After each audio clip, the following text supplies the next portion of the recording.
ഹരേ Krishna. പാലാഴിവാസനായ പത്മനാഭന്റെ 4ാമത്തെ അവതാരമാണ് നരസിംഹാവതാരം. Number 4-ന് ഒരുപാട് പ്രത്യേകതകളുണ്ട്. എന്തൊക്കെയാണെന്ന് നോക്കാം. അഭിവൃദ്ധിയുടെ പ്രാരംഭമാണ് 4 എന്ന് പറയുന്നത്.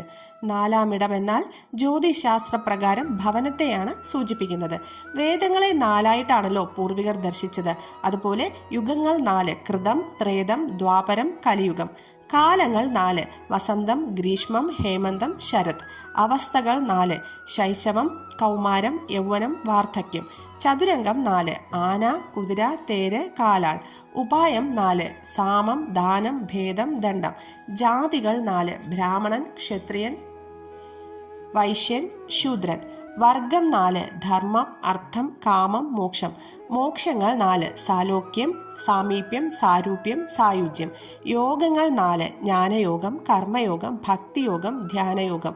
നാരികൾ 4: പത്മിനി, ചിത്രിണി, ശംഖിനി, ഹസ്തിനി.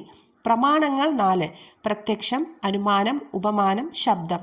അഭിനയം 4: ആംഗികം, സാത്വികം, ആഹാര്യം, വാചികം. അഭ്യാസ വിഷയങ്ങൾ 4: വിനയം, ദമനം, ഇന്ദ്രിയ നിഗ്രഹം, ഭൂതദയ.